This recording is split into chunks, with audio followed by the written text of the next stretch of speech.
and welcome to the Tactical Project. I'm Tactical.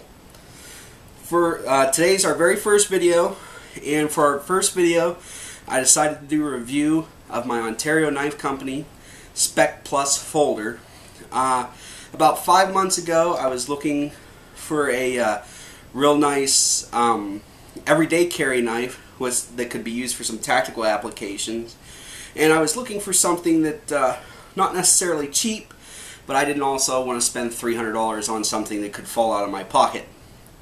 So that brought me to the Ontario Knife Company Spec Plus folder. As you can see, it comes in a pretty much plain white box with some embossing on it that just says SP folder, and then on the side of the box you'll see a barcode that describes the knife that's inside. So this box is empty. Like I said, I've been using this knife for about 5 months now as an everyday carry. When you get the knife, it comes with this holder for it, the sheath. It's made out of nylon. It's pretty nice. Snaps on it are nice. It holds the knife very well. As you can see though, I haven't really used it. I like to keep my knife just in my pocket. It's got a little bit of webbing back here on the back, so it has some MOLLE compatibility. It's not really my thing, but it could be a selling point to a lot of people. Like I said, it seems pretty well built. The stitching seems nice, the material seems nice. And then here's what we're actually here for in the review. This is my Ontario Knife Company Spec Plus folder, clip point with the serrated blade. Now these come in clip point and drop point. I chose the clip point. And this, whenever they say serrated, all they mean is the back half of the blade is serrated. There are no Spec Plus folders where the whole blade is serrated. It's either full plain edge or front half plain edge, back half serrated. It has ambidextrous thumb studs, so that it's good for left and right-handed people. It's got a back lock on it. It's made out of 1095 carbon steel, which holds up pretty good. It's got this little coating on it, which as you can see from the thumb studs, it does wear off. I've been carrying this, like I said, every day for about 5 months, so it's not as bad as it could be, although you know, it does kind of look very well loved. That's probably my only complaint about it, is the coating, but I understand why it's on there. They're worried about the knife rusting.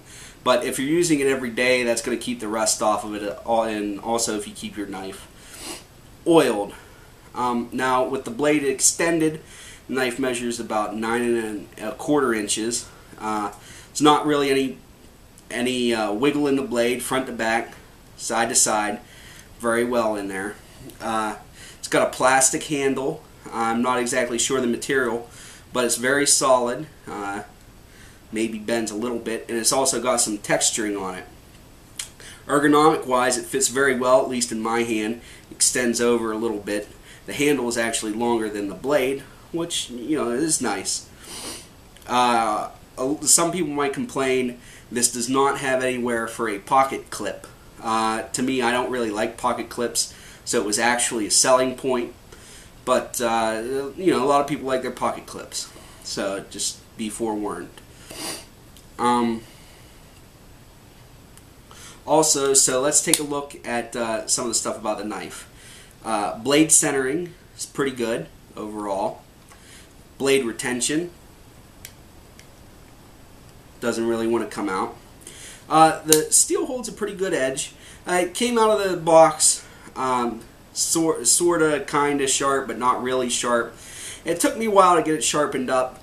I blame that less on the steel and more of my lack of skill for using an actual honing stone instead of a knife sharpening system.